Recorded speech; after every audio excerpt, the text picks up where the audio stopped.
الرحمن الرحیم۔ علم منطق کا تیسرا سبق تھا نظر فکر کی تعریف، منطق کی تعریف، منطق کا موضوع اور منطق کی غرض۔ یہ ساری اصطلاحات نظر و فکر کی تعریف، منطق کی تعریف، منطق کی غرض اور منطق کا موضوع، ان ساری اصطلاحات کو ہم نے گزشتہ 4 سبق کے اندر تفصیل کے ساتھ سمجھ لیا ہے۔ اب جو آج کا سبق ہے، اس آج کے سبق میں جو کتاب کی عبارت ہے، ان سب چیزوں سے متعلقہ ہم نے اس عبارت کو حل کرنا ہے۔ چونکہ بات آپ پہلے سمجھ چکے ہیں، لہذا اس عبارت کو حل کرنے میں انشاءاللہ کسی قسم کی کوئی مشکل پیش نہیں آئے گی۔ تو سب سے پہلے آپ دیکھیں عبارت میں کیا لکھا ہے۔ عبارت میں لکھا ہے 2 یا زیادہ تصور کو آپس میں ملا کر کسی نامعلوم تصور کو حاصل کرتے ہیں۔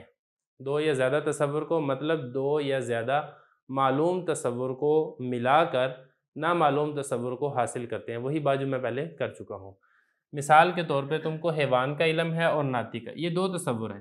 ایک تصور ہے حیوان، دوسرا تصور ہے ناطق۔ حیوان سے مراد ہے یہاں پر جاندار اور ناطق سے مراد ہے بولنے والا۔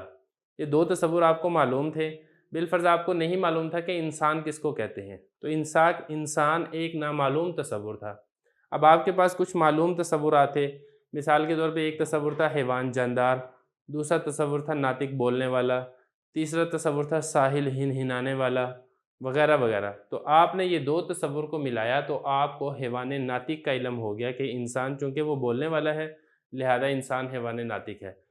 تو مثال کے طور پہ یہ کہہ رہے ہیں کہ تم کو حیوان کا علم ہے اور ناطق کا، دونوں کو ملایا تو حیوان ناطق ہوا۔ اب ان 2 تصور سے تم کو انسان نامعلوم کا علم ہو گیا، کیونکہ انسان حیوان ناطق کو ہی کہتے ہیں۔ انسان جاندار بھی ہے اور بولنے والا جاندار ہے، باقی تو سارے جاندار وہ بے زبان ہوتے ہیں، ان کے اندر تو بولنے کی تمیز اور صلاحیت نہیں ہوتی۔ تو حیوان ناطق آپ کو معلوم ہو گیا تو آپ کو پھر انسان کا بھی پتہ چل جائے گا۔ جو انسان تصور پہلے آپ کو نامعلوم تھا، ان 2 تصوروں سے، ایک حیوان سے اور دوسرا ناطق سے، ان 2 معلوم تصور سے آپ کو انسان نامعلوم کا علم ہو چکا ہے۔ تو یہ کہہ رہے ہیں ان 2 تصوروں سے تم کو انسان نامعلوم کا علم ہو گیا۔ تو آگے کیا کہتے ہیں، وہ معلوم تصور کون سے، ایک ان میں حیوان تھا معلوم، دوسرا تھا ناطق۔ ان معلوم تصور کو تعریف اور معرف کہتے ہیں۔ وہ بات پہلے گزر چکی ہے کہ جو معلوم تصورات جن سے آپ نامعلوم تصور کو حاصل کرتے ہیں، معلوم تصورات کو تعریف اور معرف کہتے ہیں، اور نامعلوم جس کو بعد میں معلوم کیا جاتا ہے اس کو معرف کہتے ہیں۔ یہ بھی یہی والی بات کہہ رہے ہیں۔ ان 2 تصوروں معلوم کو، یعنی ان 2 معلوم تصور کو جن سے نامعلوم تصور کا علم ہوا ہے، تعریف اور معرف کہتے ہیں۔ یہ تو ہوگی اس کی بات، تصور کی بات۔ اب اس کے بعد اگلی عبارت کے اندر تصدیق کے اندر بات کی ہے، تو وہی بات ہے کہ معلوم تصور سے آپ نامعلوم تصور کو حاصل کرتے ہیں، معلوم تصور کو تعریف اور معرف کہتے ہیں۔ یہ عبارت یہاں تک حل ہو گئی ہے۔ اب اس کے بعد آگے ہے تصدیق کی عبارت۔ تصور کی عبارت ہم نے حل کر لی ہے، آگے ہے تصدیق کی عبارت۔ تصدیق کی عبارت آپ دیکھ لیں، اسی طرح 2 تصدیق یا زیادہ کو ملا کر کسی نامعلوم تصدیق کو معلوم کرتے ہیں۔ وہی بات جو میں نے پہلے کہی تھی کہ نامعلوم تصدیق کو معلوم کرنے کے لیے کیا ضرورت ہے کہ کم از کم 2 تصدیق ایسی جو آپ کو معلوم ہوں، یا 2 سے زیادہ معلوم تصدیقات کو جب آپ ملائیں گے تو اس سے نامعلوم تصدیقات کا آپ کو علم ہو جائے گا۔ یہی بات یہاں پر یہ لکھ رہے ہیں، اسی طرح 2 تصدیق یا زیادہ کو، یعنی 2 معلوم تصدیق، یہ معلوم تصدیق کی بات ہو رہی ہے، ملا کر کسی نامعلوم تصدیق کو معلوم کرتے ہیں۔ جیسے تم کو یہ بات معلوم ہے کہ انسان جاندار ہے۔ دیکھیں یہاں پہ اب انہوں نے ایک مثال دی ہے کہ 2 معلوم تصدیقات کی مدد سے ہم نے ایک نامعلوم تصدیق کو معلوم کیا ہے۔ پہلے اب وہ مثال دیکھ لیں جو انہوں نے دی ہے، پھر ہم انشاءاللہ عبارت حل کریں گے۔ ایک تصدیق معلوم ہے انسان جاندار ہے، یہ پہلی معلوم تصدیق ہے، اور دوسری معلوم تصدیق ہے ہر جاندار جسم والا ہے۔ یہ 2 معلوم تصدیق ہیں۔ اب ایک شخص تھا، اس کو اس بات کا معلوم نہیں تھا کہ انسان جسم والا ہے، کہ انسان کا جسم ہوتا ہے، تو اس کو یہ والی بات سمجھانی تھی کہ انسان کا جسم ہوتا ہے۔ تو ہم اس نامعلوم تصدیق کو سمجھانے کے لیے، معلوم کرنے کے لیے 2 معلوم تصدیقات کا ہم نے سہارا لیا ہے۔ پہلی ان میں تصدیق یہ ہے کہ انسان جاندار ہے۔ ہم نے اس سے پوچھا کہ بھئی آپ کو معلوم ہے کہ انسان جاندار ہے؟ اس نے کہا جی ہاں جی معلوم ہے انسان جاندار ہے۔ پھر ہم نے اس کو کہا کہ آپ کو یہ بھی معلوم ہے کہ ہر جاندار جسم والا ہے، جو بھی جاندار ہوگا اس کا جسم ہوگا؟ اس نے کہا جی ہاں جی مجھے یہ بھی معلوم ہے۔ تو ہم اس کو پھر یہ کہیں گے کہ دیکھیں جب آپ کو یہ دونوں باتیں معلوم ہے تو اس سے خود بخود ثابت ہو جائے گا کہ انسان جسم والا ہے۔ تو یہ انسان جسم والا جو پہلے تصدیق نامعلوم تھی، وہ ان 2 معلوم تصدیقات کی مدد سے معلوم ہو گئی ہے۔ اب آپ دیکھیں عبارت، جیسے تم کو یہ بات معلوم ہے کہ انسان جاندار ہے اور یہ بھی علم ہے کہ ہر جاندار جسم والا ہے، ان دو باتوں کو تم نے ملایا تو تم کو اس بات کا علم ہوا کہ انسان جسم والا ہے، ٹھیک ہے، یہ عبارت حل ہوگی۔ اور ان دو تصدیق معلوم کو، یعنی دو معلوم تصدیقات، کون سی؟ ایک یہ والی اور دوسری یہ والی، ان دو معلوم تصدیقات کو جن سے نامعلوم تصدیق حاصل کرتے ہیں، نامعلوم تصدیق کو معلوم کرتے ہیں، ان کو کیا کہتے ہیں؟ ان کو دلیل اور حجت کہتے ہیں۔ یہ والی بات پیچھے گزر چکی ہے، دلیل اور حجت کہتے ہیں، اور جس تصدیق کو آپ نے معلوم کیا ہے اس کو حکم کہا جاتا ہے۔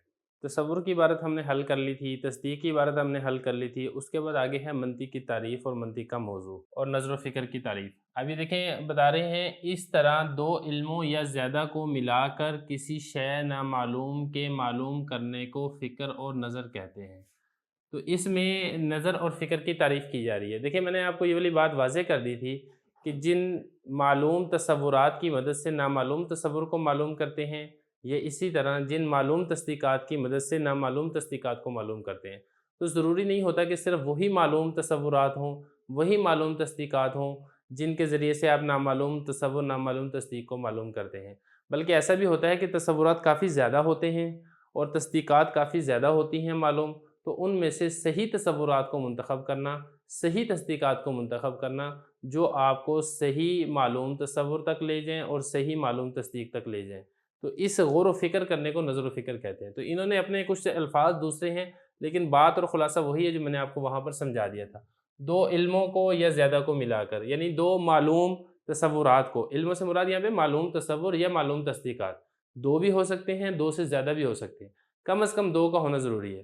دو علموں کو یعنی دو معلوم تصورات یا دو معلوم تصدیقات کو یا زیادہ کو ملا کر کسی شے نامعلوم کو، اب شے نامعلوم جو ہے یہ نامعلوم تصور بھی ہو سکتا ہے اور نامعلوم تصدیق بھی ہو سکتا ہے، کو نامعلوم کے معلوم کرنے کو فکر اور نظر کہتے ہیں، یعنی کہ آپ نے کس کو منتخب کرنا ہے اور کس کو آپ نے منتخب نہیں کرنا، تصور کو معلوم کرنے کے لیے، تصدیق کو معلوم کرنے کے لیے، یہ غور و فکر کرنا ہوتا ہے، اسی غور و فکر کرنے کو فکر اور نظر کہتے ہیں۔